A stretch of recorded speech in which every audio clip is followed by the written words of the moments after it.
नमस्कार दोस्तों, मैं शिवम आप सभी का स्वागत करता हूं आपके अपने चैनल स्टडी विद शिवम में। दोस्तों, जो भी candidate Allahabad high court group C group D stenographer exam की तैयारी कर रहे हैं, उन सभी से मैं कहना चाहूंगा कि इस वीडियो को सर कम्प्लीटली देखें। और ना सिर्फ वो लोग बल्कि जो अन्य भी एग्जाम की तैयारी कर रहे हैं वो लोग भी इस वीडियो को कम्प्लीटली देखें और जाने कि आज के समय में क्या ऐसा भी हो सकता है जो मैं आपको बताने वाला हूं।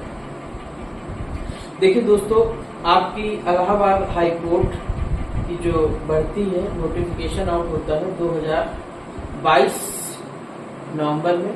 ठीक है, 2022-23 में आपकी इलाहाबाद हाई कोर्ट में भर्ती आती है। इसमें ग्रुप बी की 1699 पदों पर भर्ती आती है। अब हम बात करेंगे, आप स्क्रीन पे देख पा रहे होंगे, इसमें 5th पोजीशन पे आपका एक पद है सुपर कम फर्राज 6000 फिक्स्ड। हम इस पद के बारे में बात करेंगे कि क्या है ये पद और आपको क्यों जानना चाहिए, बहुत जरूरी है। सो प्लीज, भले ही इस चैनल को सब्सक्राइब ना करें, वीडियो को लाइक न करें, बट इस वीडियो को कम्प्लीटली जरूर देखना और अपने दोस्तों के साथ शेयर भी जरूर करना। इतना मेरा आपसे करबद्ध निवेदन है, प्रार्थना।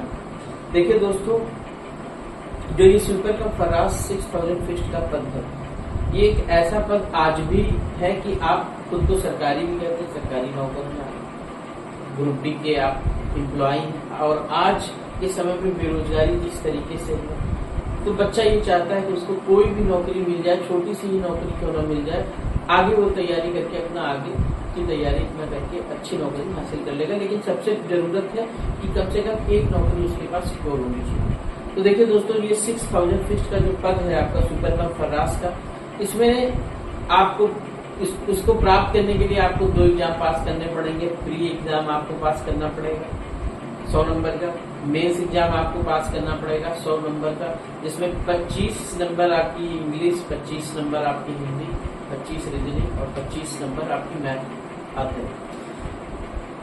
अब आप इतना एग्जाम जब प्री और मेंस क्वालिफाई करेंगे, कोचिंग करेंगे, तैयारी करेंगे, मेहनत करेंगे, उसके बाद आप ये एग्जाम क्रैक करेंगे और आप जब पास होते हैं दोनों एग्जाम के बाद, और आप नेशनल टेस्टिंग एजेंसी यानी कि NTA आपका एग्जाम लेता है, और जब आप सेलेक्ट होते हैं तो आपको मिलता है 6000 की सैलरी। इस 6000 यानी 6000 के अलावा ना तो आपको कोई अन्य भत्ता मिलना है, महंगाई भत्ता, हाउस का कुछ, मतलब किसी प्रकार के जो अन्य बेनिफिट्स अलाउंसेस होते हैं वो आपको कुछ नहीं मिलना है।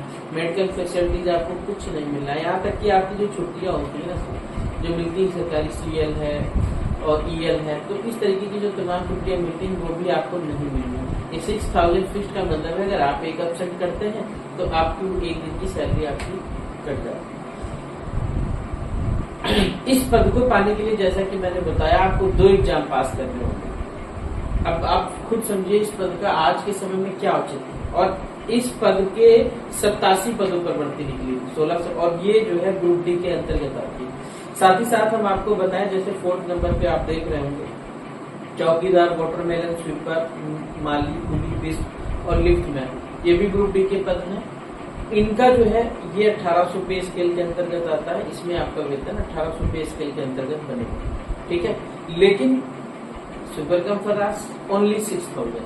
ऊपर वाले ये जो भी जितने भी पद हैं, इनमें आपको सब कुछ मिल रहा है। जितने भी अलाउंसेस मिलते हैं एक सरकारी कर्मचारी को, वो सारे अलाउंसेस इसमें मिलेंगे, वो सारे बेनिफिट्स आपको इस पोस्ट पे मिलेंगे। और एक बात मैं आपको बताता हूँ, अकॉर्डिंग टू 2022 और 23 की वैकेंसी के अनुसार जो ग्रुप डी की कट ऑफ रही थी OBC जनरल EWS, सुपर कम फर्राज की कट ऑफ जो थी 6000 वाले की जो कट ऑफ थी वो 162 नंबर थी, 162 नंबर थी। और ये जो ऊपर वाले पद आप देख रहे हैं, चौकीदार, वाटरमेलन, स्वीपर एक्सेट्रा, इस पद की भी जो कट ऑफ थी वो 162, मतलब 162 नंबर ला करके किसी को 1800 पे स्केल मिल गया और किसी को जो है 6000 फिक्स मिल गया। इतना ज्यादा डिस्क्रिमिनेशन, इतना ज्यादा भेदभाव कि जिसको मैं बयान नहीं कर सकता। एक बंदा ज्वाइन करते ही सैलरी पाने लगता है और एक बंदा 6000 पे में आकर के उसको कुछ नहीं मिलता, कोई लाभ नहीं मिलता, कुछ नहीं मिलता। आगे हम बात करेंगे इसके बाद क्या होगा। देखिए 87 पदों पर जब रिजल्ट आया, DV स्टार्ट हुई, तो बहुत सारे कैंडिडेट्स ने DV नहीं कराया। उसके बाद बहुत सारे कैंडिडेट्स ने DV कराया भी, डीवी कराने के बाद उन लोगों ने काफी प्रयास किया, कई बार जाके Allahabad high court recruitment cell में उन्होंने संपर्क साधा और कहा कि सर ये आज के समय में ये कौन सा न्यायोचित बात होती है कि हम दो एग्जाम पास करके आए और हमको जो सैलरी मिल रही है वो ओनली 6000 का मतलब प्रावधान दिया जा रहा है इसमें, तो इसके लिए आप क्या कर रहे हैं। उन्होंने कहा कि ठीक है, आप लोग अपना एप्लीकेशन भेजिए, हम कमेटी गठित होगी, इस पे सारी बातचीत होगी और उसके बाद में जैसा होगा वैसा आपको भेज दिया जाएगा। सभी कैंडिडेट्स ने बहुत बड़ी मात्रा में एप्लीकेशन भेजे, लेटर भेजे अपने कि इस पद को या तो आप 1800 पे स्केल का करिए या फिर हम लोगों को जो है अपग्रेड कर दीजिए। अच्छा दोस्तों, हुआ ये भी था कि ग्रुप डी में बहुत सारी पोस्टें वैकेंट गई हुई थी। अगर हम बात करें हर डिस्ट्रिक्ट में 1, 2, 3, 4 पोस्टें वैकेंट गई हुई थी। तो कैंडिडेट्स ने ये भी मांग की कि जो पद खाली हो रहे हैं, जिन पदों पर लड़के ज्वाइन नहीं कर रहे हैं, 1800 पे स्केल के वो पद है और उन पर लड़के ज्वाइन नहीं कर रहे हैं। रीजन ये था कि किसी का रेलवे एनटीपीसी में हो गया था, किसी का लेखपाल में हो गया था, किसी का अन्य किसी एग्जाम में वो बेहतर जगह हो गया था। तो उन लोगों ने क्या किया कि वो बेहतर जगह चुन ली और यहाँ का पद जो है वो रिक्त रहा। या तो उन्होंने डीबी नहीं कराई या तो डीबी कराने के बाद उन्होंने उस जॉब को छोड़ दिया। तो लड़कों ने ये डिमांड की कि सर कम से कम हमें इस पद पर अपग्रेड कर दिया जाए, लेकिन वो भी नहीं किया गया। अब हम बात करते हैं कि देखिए हुआ क्या उसके बाद। रिजल्ट के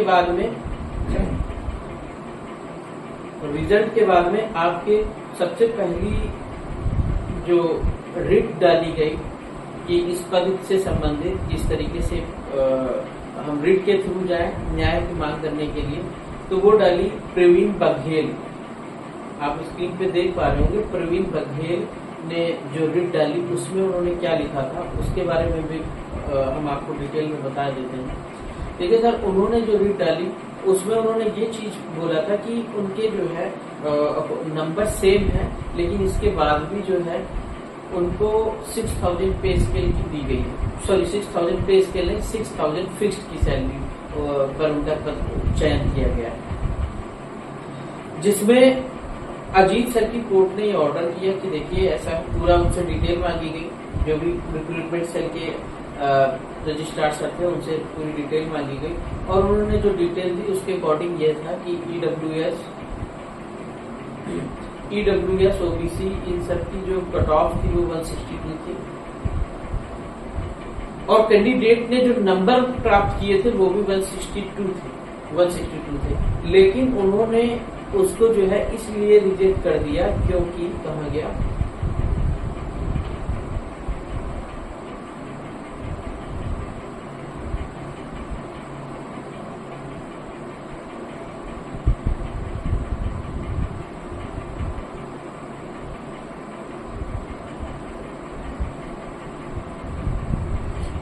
टाई ब्रेकिंग रूल्स में ये होता है कि सर आप दो कैंडिडेट हैं 162 दोनों के मार्क्स हैं, एक एज में आपका बड़ा है, आपसे 1 साल 6 महीने, एक दिन, एक दिन अगर आपसे एक दिन भी एक कैंडिडेट आपसे अगर बड़ा है तो टाई ब्रेक रूल ये कहता है कि उस ज्यादा एज वाले पर्सन को वो बेहतर पोस्ट दे दी जाएगी और आप तो इस तरीके से इनकी जो पहली रिट थी वो डिस्पोज कर दी गई।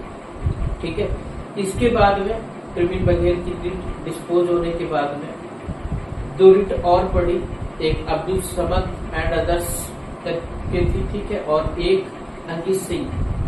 तो देखिए अब्दुल समद वाली जो रिट थी, पहली चीज तो मैं इस रिट के बारे में बताऊं आपको, Abdul Samad and 4 others writ के बारे में बताऊं। एक बात जान लीजिए, सबसे पहले उन जितने भी लड़कों ने ज्वाइन किया था, जितने भी कैंडिडेट्स ने ज्वाइन किया था और बहुत सारे रोते हुए चेहरों के साथ उन्होंने ये लेटर लिखा कि मैं इसको ज्वाइन नहीं कर रहा हूँ, क्योंकि हाई कोर्ट ने या डिस्ट्रिक्ट की जो कमेटी थी, ठीक है, उन्होंने पूरी तरीके से डिनाई कर दिया कि इसमें अब कुछ हो नहीं सकता है, आपको जो जिस पद पे चयन किया गया है आप उसी पे रहेंगे। तो बहुत परेशान होके, बहुत भावुक होके, क्योंकि एग्जाम जब निकलता है तो अपनी एक खुशी होती है। उन्होंने ये लिख कर दिया कि नहीं, मैं इसको ज्वाइन नहीं कर रहा हूँ। बहुत ही रोते हुए, मतलब हर तरीके से मैंने खुद देखे हैं ऐसे लोगों लिख के दे दिया कि अब मैं ज्वाइन नहीं कर रहा हूँ। लेकिन जिन लोगों ने ज्वाइन किए, अब मैं आपको बता दूं उनकी कहानी क्या है। किसी के साथ ऐसा हुआ है सर कि आप उसको 6000 के पद पे आप चयन करते हो, होम डिस्ट्रिक्ट भी उसको नहीं दिया गया, उसको जो है कोई दूसरा गृह जनपद दे दिया। गृह जनपद न दे करके कोई दूसरा डिस्ट्रिक्ट अलॉट किया गया। वहां पर वो जा करके विगत 1 वर्ष से नौकरी कर रहा है और रूम लेके रह रहे हैं। खाना पानी सब कैसे चल रहा है उनका भगवान जाने। और पिछले 1 वर्ष से उनको 1 रुपए वेतन नहीं मिला। मित्र, दोस्त, यार, घर परिवार, रिश्तेदार कर्ज लेते लेते और मैरिड भी कर्ज लेते लेते कि शायद अब कुछ हो जाएगा, शायद अब कुछ हो जाएगा, शायद अब कुछ हो जाएगा, लेकिन अभी तक कुछ नहीं।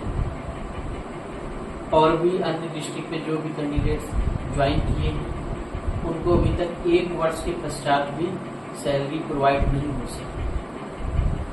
सैलरी प्रोवाइड न होने का कारण ये बताया गया है कि चूंकि जो आपकी सैलरी बनती है वो ऑनलाइन पोर्टल पर बनती है और ऑनलाइन पोर्टल ये कहता है कि आप किसी भी कर्मचारी को 1800 पे स्केल के नीचे आप सैलरी नहीं दे सकते। वो पोर्टल पे शो ही नहीं करता, वो फंक्शन ही नहीं है कि 1800 पे स्केल के नीचे कोई सैलरी बनाई जा सके।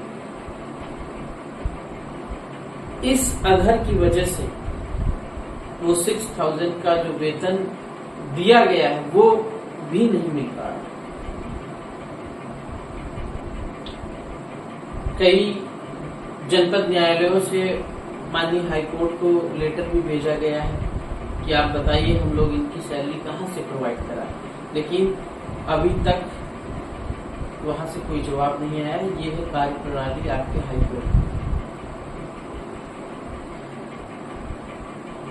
उन कैंडिडेट्स के परिश्रम, दुख, चिंता, इससे किसी को भी कोई सरोकार नहीं है। मतलब जमाना कितना प्रोफेशनल हो चुका है कि आपकी भावनाएं, आपके दुख किसी को दिखाई नहीं देते। अब आप सोचिए कि 1 साल से जिसको वेतन नहीं मिला है 1 पैसा भी, वो कैसे चल रहा होगा, कैसे एडजस्ट कर रहा होगा, कब तक परिवार और घर के साथ होगा, और कोई सुनवाई नहीं। उसके बाद में आता हूँ दूसरी रिट पड़ी। दूसरी रिट में फिर जो है अब्दुल समद एंड 4 अदर्स और एक रिट है, ठीक है, विवेक सिंह और उसमें 10 अदर्स थे।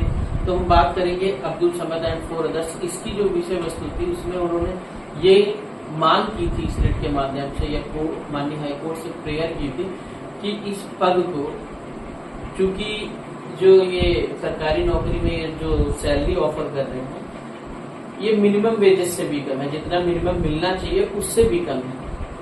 और दूसरी चीज है हाईकोर्ट पंजाब वर्सेस जगजीत सिंह में हाईकोर्ट का जो है एक डिसीजन आया था जिसमें किसी भी गवर्नमेंट एम्प्लॉय को 1800 पे स्केल के नीचे सैलरी नहीं दे सकते। तो ये सभी चीजों पर एक रिट डाली गई जिसमें ये मांग की गई कि 18 इस पद को 1800 पे स्केल कर दिया जाए। उस पे जो जस्टिस अजीत सर थे उन्होंने बहुत अच्छा ऑर्डर किया था। वो ऑर्डर मैं पूरा पढ़ के यहाँ पर नहीं सुना सकता हूँ टाइम के अभाव में, लेकिन उन्होंने बहुत अच्छा लड़कों के पक्ष में ऑर्डर किया था। और वो ऑर्डर आपका किया था, वो ऑर्डर आपका किया गया था 7/8/2023 सितंबर में, 7 सितंबर को ऑर्डर किया गया था 2023 में, जिसमें उन्होंने राज्य सरकार पर बहुत तीखी टिप्पणी भी की थी उनकी, और राज्य सरकार से जवाब भी मांगा गया था कि अब चूंकि हाँ और भी इसमें कई सारी चीजें हैं जो मैं डिटेल में इस वीडियो में नहीं बता सकता, लेकिन जब इसके पहले ये कहा गया कि हाईकोर्ट में एक कमेटी गठित की गई थी जिसने सरकार को, शासन को रिकमेंडेशन भेजा था कि इस पद को 1800 पे स्केल कर दिया जाए। लेकिन हमारी जो राज्य सरकार है, जो हर जगह अपनी वाहवाही का ढिंढोरा पीटती घूमती है, इतना अच्छा काम किया, उतना अच्छा काम किया, उनको इस ये चुने हुए अभ्यर्थियों के दर्द से कोई भी सरोकार नहीं है। उनका जो लेटर आया वो आपको स्क्रीन पे दिख रहा होगा। प्रेषक प्रमोद कुमार श्रीवास्तव, प्रमुख सचिव उत्तर प्रदेश शासन सेवा में महानिबंधक। मैं इसके मेन चीज आपको पढ़ता हूँ, वो बता देता हूँ कि उपयुक्त विषय आपके अनुस्मारक पत्र दिनांक 15/3/2022 का कृपया संदर्भ ग्रहण करने का कष्ट करें, जो स्वीपर कम फर्राश के वेतनमान में कतिपय संशोधन से संबंधित है। अब देखो उनका निर्णय उन्होंने क्या बताया कि इस संबंध में शासन के अन्य परामर्शी विभागों का परामर्श प्राप्त किया गया। परामर्शी विभाग द्वारा दिए गए परामर्श के आलोक में मुझे यह कहने का निर्देश हुआ है कि स्वीपर कम फर्राश के नियत वेतनमान के पद को समूह घ के नियत वेतनमान में किया जाना उचित और संभव नहीं। मतलब इनका 1800 पे स्केल किए जाना उचित ही नहीं है और संभव भी नहीं है। राज्य सरकार के पास इतना बजट नहीं है। वो आपसे कितना चंदा ले रही है, सॉरी चंदा ने कितना टैक्स ले रही है जनता से, वो किसी से छुपा हुआ नहीं है। हर चीज पे आप टैक्स ले रहे हो, लेकिन इन पदों को किया जाना उचित भी नहीं है और संभव भी नहीं है। आप 2 एग्जाम देकर के आओ, आप 6000 की सैलरी सरकार ऑफर कर रही है, इसको 1800 पे स्केल में किया जाना उचित नहीं है योगी जी की नजर में, शासन की नजर में, जो मौजूदा सरकार है उसकी नजर में, और ये संभव भी नहीं। अभी क्या ही कहूं मैं, कुछ और नहीं कहूंगा। तो इस तरीके से है। उसके बाद में अगली डेट पर अजीत सर ने ये पूछा कि किन विभागों से क्या परामर्श आपने किया था, उसका पूरा हमें रिपोर्ट करें, जिसके आधार पे आप ये कह रहे हैं कि किया जाना उचित भी नहीं है और संभव भी नहीं। नेक्स्ट डेट पे फिर सरकार की तरफ से कुछ जवाब आया, सर उससे संतुष्ट नहीं हुए। उसके बाद में फिर कुछ अनफॉर्चुनेटली ऐसा हुआ कि वो केस जो टॉप ऑफ द बेंच लगता था, वो case top of the bench से हट गया और उसके बाद में कभी डेट नहीं लगती है केस में, डेट लगती है तो मामला टेकअप नहीं होता है, फिर एक नई रीट डाली जाती है। जो बाकी के कैंडिडेट्स बचे हुए थे वो भी एक नई रीट डालते हैं। उसके बाद में जे मुनीर सर सुनवाई करते हैं, जस्टिस जे मुनीर सर सुनवाई करते हैं। उन्होंने सुनवाई की तो उन्होंने ये ऑर्डर किया कि भाई जब तक ये मामला कोर्ट में चल रहा है तब तक उन लोगों को जिस वेतनमान में सेलेक्ट किया गया है वो वेतन उनको मिलता है। और उसके बाद फिर अनफॉर्चुनेटली कि वो case top of the bench से हट जाता है और वो ऑर्डर जे मुनीर सर ने दिसंबर में किया और दिसंबर के बाद से आज तक ना तो उनको वो वेतन मिला है, ना तो वो केस टेकअप हो पाया है। कभी डेट नहीं लगती है, डेट लगती है तो टेकअप नहीं होता है। टेकअप मतलब ये सिलसिला चलते चलते आज और आगे के 7 से 8 मंथ बीत चुके हैं और कितने महीने कितने साल बीतेंगे कुछ पता नहीं है। ऐसा ही चलता आ रहा है। तो जो भी कैंडिडेट्स हैं उन सबका ये भी मानना है कि जो आने वाली ग्रुप डी की भर्ती है उस पे हम लोग स्टे लेंगे, क्योंकि जब हम लोगों का ही कुछ क्लियर नहीं है तो हम कैसे नई वैकेंसी संपन्न कराने के लिए मतलब जो है संपन्न होने दे सकते हैं। तो मेरा आपसे इसीलिए विशेष प्रार्थना है इस वीडियो को शेयर करें, ताकि हो सकता है कोई ऐसा व्यक्ति भी इस वीडियो को देखे जिसको ये समझ आए कि जो कैंडिडेट ज्वाइन किए हैं वो किन परेशानियों से गुजर रहे होंगे, उनका मान सम्मान सब कुछ जा चुका है। क्योंकि जिससे अब 1 वर्ष से वो कैसे चल रहे होंगे आप समझ सकते हैं। किसी से उधार लिया होगा, दोस्त मित्र उधार, अब उसको वापस भी करना होगा, तो अगला आदमी 4 बातें सुना रहा होगा। ऐसी स्थिति में मानसिक आर्थिक हर तरीके से किन कष्टों में होंगे, क्या कदम उठा सकते हैं। बहुत से लोग तो गलत कदम भी उठ जाता है, तो कौन जिम्मेदार होगा, उनकी फैमिली के लिए, उनके लिए कौन जिम्मेदार होगा। इसलिए मैं ये चाहता हूँ, आपसे विशेष प्रार्थना करता हूँ, इस वीडियो को शेयर जरूर करें और जिसको भी शेयर करें उसको बोले कंप्लीटली इस वीडियो को देखें। क्या पता कि किसी ऐसे व्यक्ति के पास ये वीडियो पहुंचे जो इस मामले में कुछ कर सकता हो, जिससे उन लोगों को न्याय